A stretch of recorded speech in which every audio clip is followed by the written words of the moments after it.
nuestro canal de YouTube vamos a hacer una sección de análisis de casos clínicos. Presentaremos un caso clínico que hemos visto en nuestro centro médico y luego procederemos a realizar el análisis respectivo. Se trata de una paciente de 23 años de edad, estudiante universitaria, con antecedentes patológicos de abuso sexual en su infancia.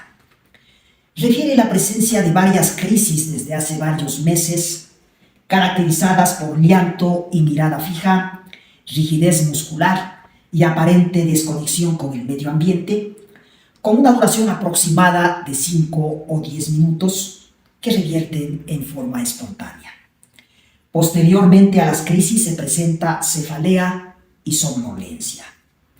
Sus familiares refieren que desde hace 3 semanas aproximadamente, la paciente se muestra muy introvertida, fatigada, con somnolencia excesiva, insomnio y falta de apetito por la comida. Muestra enlentecimiento en sus actividades cotidianas y ha dejado de acudir a sus clases universitarias. Llora con facilidad y muestra un estado de ánimo de gran tristeza. No hay una causa aparente para este cuadro clínico. La paciente además se queja de palpitaciones y dolor torácico inespecífico, sensación de hormigueo en el brazo izquierdo, síntomas que aparecen con el reposo. El examen físico muestra normalidad en los signos vitales, en el sistema cardiológico y pulmonar y en general en todos los sistemas orgánicos. No hay desorientación espacio-temporal ni rigidez nucal, tampoco hay temperatura corporal elevada. En el interrogatorio de la esfera afectiva hay ideación suicida. No hay alteración en los dominios cognitivo, de lenguaje o conductual. Los exámenes de laboratorio, que incluyeron un perfil tiroideo, una valoración de electrolitos inclusive, son todos normales. El electrocardiograma y el Holter son normales. El electroencefalograma fue normal. La resonancia magnética simple del cerebro también fue normal. Hasta aquí el caso clínico. La presencia de estas crisis de llanto y mirada fija, de desconexión con el medio ambiente, nos hicieron suponer que la paciente probablemente tenía, o había que descartar, crisis de origen epiléptico. Sin embargo, el electroencefalograma fue normal. Inicialmente también planteamos la posibilidad de que se traten de crisis psicógenas. Es decir, teníamos 2 diagnósticos diferenciales, una crisis psicógenas versus crisis epilépticas, siendo el electroencefalograma normal y la resonancia magnética simple del cerebro normales. El diagnóstico de las crisis, por lo menos, era crisis psicógenas. Y obviamente la paciente tenía que recibir tratamiento para eso. Sin embargo, desde hace 3 semanas la paciente empieza a tener alteraciones en su esfera afectiva, pero con el agravante de que haya ideación suicida. Frente a alteraciones de este tipo, nos vimos forzados a hacer un diagnóstico diferencial entre un trastorno depresivo mayor versus un trastorno depresivo persistente. Aquí vamos nosotros a realizar una diferenciación entre esos 2 trastornos. Pero antes quisiera señalar ciertas características que diferencian a un trastorno depresivo de un estado de ánimo deprimido o simplemente de la tristeza. Un estado de ánimo deprimido es solamente una experiencia que una persona puede tener frente a una pérdida, frente a un estímulo ambiental. La pérdida de un ser querido, por ejemplo, una ruptura conyugal, una ruptura afectiva en general, podrían precipitar un estado de ánimo deprimido. Pero este estado de ánimo deprimido tiene una intensidad menor que la depresión propiamente dicha, y además una duración también menor que la depresión propiamente dicha. La depresión, en cambio, es ya una enfermedad de la esfera afectiva. Es decir, es una enfermedad mental. La tristeza es solamente una emoción. Una emoción que podríamos tener frente igualmente a una ruptura. La tristeza es una emoción que se presenta en todo ser humano. Y es necesario que exista esto, porque eso permite que nosotros podamos realmente tomar acciones, incluso si es que podemos solucionar el estímulo que está ocasionando la tristeza, para poder solucionar el problema. Bien, señalaba esto porque en muchas ocasiones he escuchado de pacientes que dicen estoy con la depresión, estoy con la depre. Muchos estudiantes, incluso universitarios, dicen desde hace estoy un poquito triste, o me siento deprimido, o estoy con la depre, etc. Es decir, no podemos nosotros confundir estos tres términos: estado de ánimo deprimido, depresión propiamente dicha y tristeza. Ahora bien, vamos nosotros a hacer un diagnóstico diferencial entre el trastorno depresivo mayor y el trastorno depresivo persistente. El DSM-5, que es un manual estadístico de las características que tienen que presentar los diferentes enfermedades mentales para poder nominarlas de una manera determinada. Este DSM-5 de la Asociación de Psiquiatría Americana señala lo siguiente: el trastorno depresivo mayor debe tener una duración mínima de 2 semanas y se caracteriza por al menos 5 de las siguientes características. Primero, un estado de ánimo deprimido durante por lo menos 15 días, se señalaba. Al paciente se le escucha decir habitualmente: me siento triste, vacío, sin esperanza. Primero. Segundo, un estado de anedonia, es decir, una pérdida de placer ante circunstancias, ante personas que antes nos producían una sensación de alegría o de placer. El paciente, por ejemplo, que antes gustaba mucho de hacer sus actividades físicas en el gimnasio, no quiere por nada del mundo ir ya al gimnasio. Pacientes que antes degustaban mucho, por ejemplo, gustaban mucho de salir de paseo o de salir al cine, súbitamente se muestran ya completamente desinteresados en estas actividades. Pacientes a quienes pues el saludo con los padres, a quienes no han visto durante algún tiempo, era motivo de alegría, de satisfacción, no les va ni les viene ese tipo de experiencia. Es decir, la segunda característica es la anedonia, la falta de placer. La tercera característica del trastorno depresivo mayor es la reducción de peso o el aumento de peso. Pacientes que en 3 o 4 semanas pierden aproximadamente un 5% de su peso corporal o ganan un 5% de su peso corporal. En el primer caso, porque han perdido totalmente el apetito por la comida, no les va ni les viene desayunar, almorzar o merendar. Y en el segundo caso, porque como mecanismo de compensación, los pacientes empiezan a ingerir alimentos de forma ansiosa o, en su defecto, a ingerir alimentos o sustancias que tienen alto contenido de calorías. Por ejemplo, galletas, caramelos, helados, etc. Como para tratar de aliviar esa tristeza profunda que les agobia. La cuarta característica es el insomnio, es decir, la falta de sueño. Pacientes que desde el inicio, que es el insomnio de conciliación, desde el inicio de la noche no pueden dormir. O pacientes que presentan insomnio de mantenimiento. Se despiertan a las 2 o 3 de la mañana y desde ese momento ya no pueden dormir más. Pero también la somnolencia excesiva. Pacientes que quieren estar durmiendo todo el tiempo durante el día. No se levantan para nada. Entonces sería la cuarta. Y la quinta característica: sentimientos de inutilidad, de minusvalía, sentimientos de autoestima bajos, sentimientos de desesperanza por el futuro. Al menos 5 de estas características por al menos 15 días hacen el diagnóstico de un trastorno depresivo mayor de acuerdo con el DSM-5 de la Asociación Psiquiátrica Americana.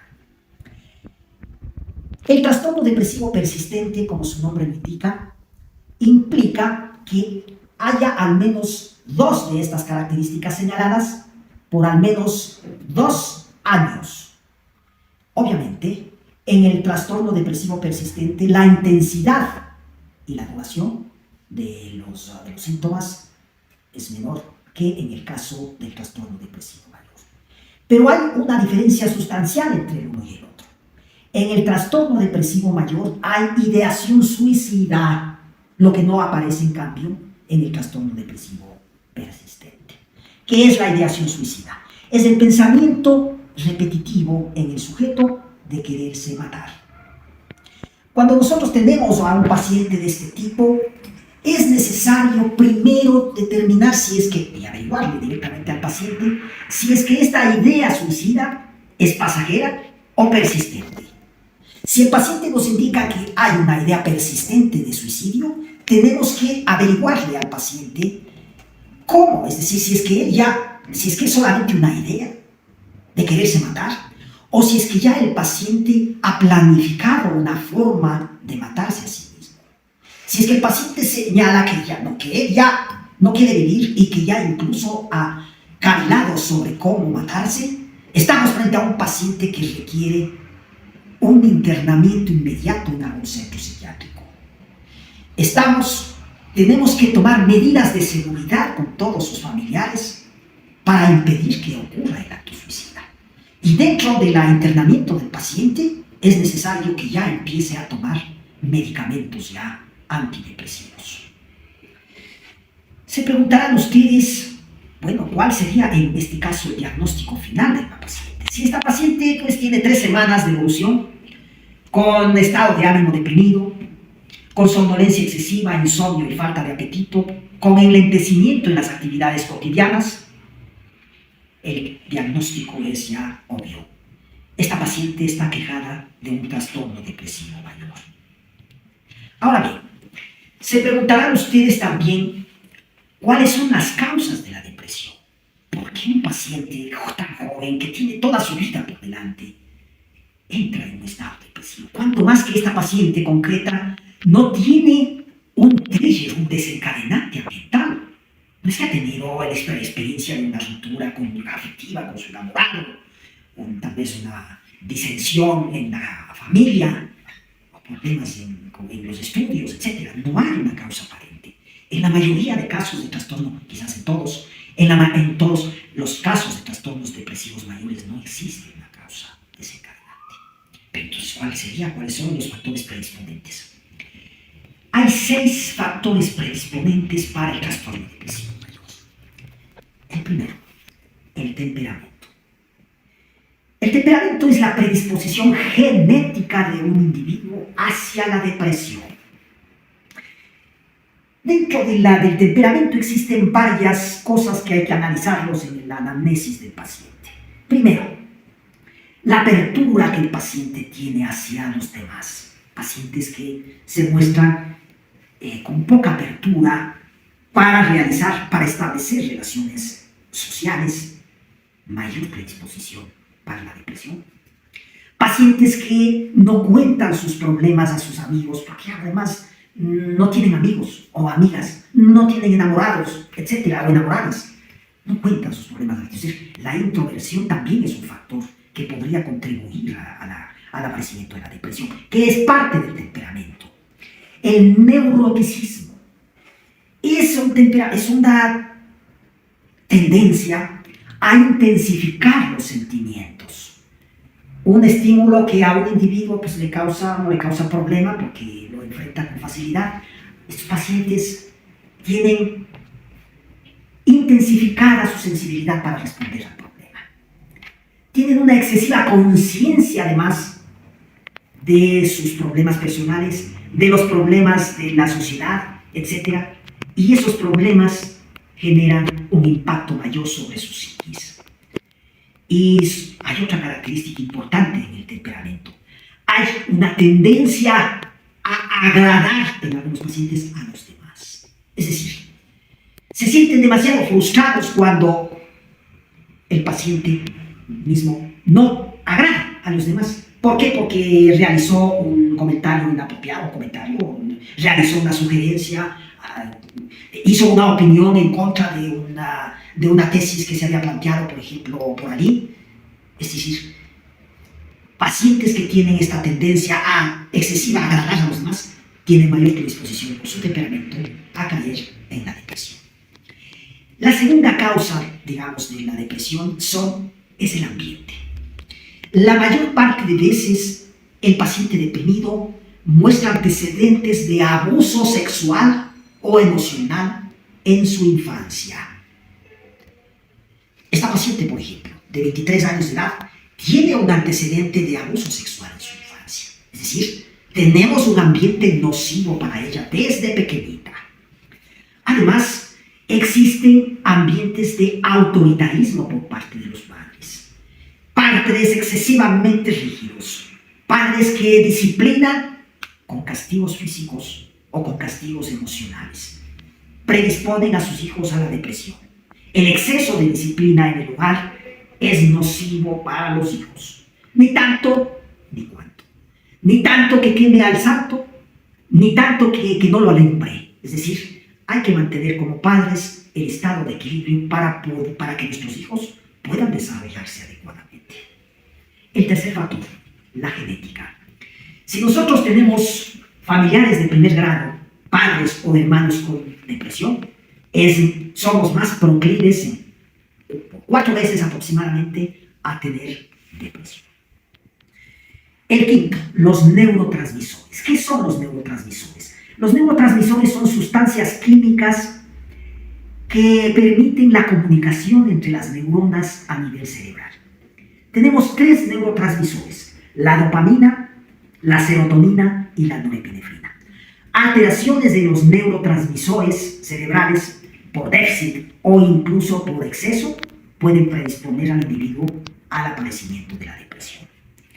Lo quinto, existen comorbilidades que podrían asociarse con la depresión. Pacientes que tienen cáncer, pacientes que tienen enfermedades crónicas como diabetes, como un síndrome coronario crónico, pacientes que tienen alcoholismo crónico podrían ser más proclives a la depresión. Pero es necesario distinguir entre el trastorno depresivo mayor y, por ejemplo, la depresión que puede estar ocasionada por un síndrome de abstinencia a alcohol o por un síndrome de abstinencia a drogas. Son cosas muy diferentes desde el punto de vista médico. El trastorno depresivo mayor nada tiene que ver con estas otras dos eventualidades. Por eso, el trastorno depresivo mayor tiene que ser diagnosticado antes de que se haya diagnosticado abstinencia alcohólica o abstinencia de drogas o durante el asunto. Pero no después de que ya el individuo ha tomado la droga o está pues, en el alcohol. Ahora, y lo sexto, hay una triada que se llama la triada cognitiva. Son los pensamientos que tiene el individuo con respecto a sí mismo, con respecto a los demás o con respecto a la sociedad. Individuos que tienen un pésimo concepto de sí mismos, una baja autoestima, pues, más predispuestos a la depresión. Individuos que tienen también un pésimo concepto de los demás, pues yo creo que todo el mundo es malo, de todo el mundo hay que desconfiar. Y bueno, el país está mal, no tenemos esperanza ya de nada aquí en nuestro país, no hay trabajo, el poder adquisitivo de nuestra moneda es bajo. Individuos que tienen esa triada cognitiva nociva con respecto a sí mismos, al ambiente y a la sociedad y a los demás, están más predispuestos a la depresión. El tratamiento. ¿Qué hacemos con esta paciente que está con ideación suicida y que tiene un trastorno depresivo mayor? Estos pacientes requieren ya no solamente psicoterapia, requieren también ya el uso de fármacos. Tenemos 3 tipos de fármacos para tratar la depresión. El primero, que es el más antiguo y el que menos se está utilizando al momento, son los antidepresivos tricíclicos, y se utilizan menos al momento por sus efectos colaterales. Los antidepresivos tricíclicos, como la amitriptilina, por ejemplo, generan aumento de peso y también pérdida de la libido, pérdida del deseo sexual. pacientes muchas veces dicen, pues sí, estoy ya menos deprimido, pero estoy gordo o he perdido totalmente el interés sexual. Entonces, eso también me causa depresión, porque ya no quiero estar con mi mujer, o no quiero tener una pareja sexual. Complicado para vivir. El segundo tipo de fármacos que se está utilizando ya son los inhibidores selectivos de la recaptación serotonina, entre los cuales podríamos citar como más utilizados el escitalopram, la paroxetina y también utilizamos mucho la fluoxetina. Estos productos, para que actúen, tiene que esperarse alrededor de 15 días para que empiecen a actuar. Es decir, no es que empiecen a actuar de inmediato, sino que hay que esperar unos días para que ejerzan su efecto inmediato. Y tenemos los inhibidores también de la recaptación tanto de serotonina como de norepinefrina, que incrementan los niveles de serotonina y de norepinefrina a nivel cerebral, a nivel del sistema nervioso central. Estos fármacos son más modernos, entre ellos está la desvenlafaxina, la venlafaxina, incluso la duloxetina. Estos fármacos pueden ser utilizados, y de hecho pues hemos utilizado en esta paciente concreta estos fármacos, concretamente la venlafaxina, empezando con una dosis de 37.5 miligramos, cada día. Podríamos aumentar incluso hasta 75 miligramos QD, pero ojo, la ideación suicida, esto pues necesita, como haya ideación suicida y como hay planificación ya de suicidio, la paciente requiere ser ingresada. Necesitamos la ayuda también de un psicoterapeuta para que nos permita realmente tener un tratamiento eficiente. Hay que decir también y hay que considerar también ciertos conceptos que dicen que la depresión es necesaria. Quizás no es tan así, ¿no? Pero sí existen ciertas corrientes, como por ejemplo la psicología existencial, como por ejemplo la psicología analítica por Carl Gustav Jung, por ejemplo, que señala que la depresión hace que nos miremos introspectivamente a nosotros mismos y que es necesaria y que puede ser positiva, porque eso hace que nos reencontremos con nosotros mismos. Y al tener ese reencuentro con nosotros mismos, tenemos oportunidad de mejorarnos a nosotros mismos y mejorar nuestra manera de relacionarnos con los demás. En el caso, por ejemplo, de la psicología existencial, se señala que genera preguntas, la depresión puede generar preguntas cuando estoy deprimido sobre la existencia mía, sobre por qué razón estoy así, si en mi existencia hay algún vacío, etcétera, que debe ser llenado, etcétera. Entonces eso podría generar eventualmente consecuencias positivas. Pero no estoy diciendo yo que la depresión pues, es en sí un fenómeno positivo, para más. La depresión es una enfermedad mental, y la depresión, siendo una enfermedad mental, es necesario tratarla.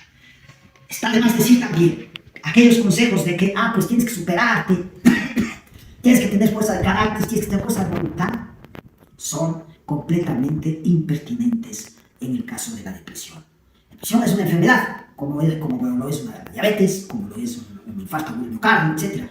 Al diabético no se le va a decir, vea, ponga fuerza de voluntad para que salga de su estado de diabetes. No, la depresión requiere tratamiento, sea psicoterapia, con o sin fármacos.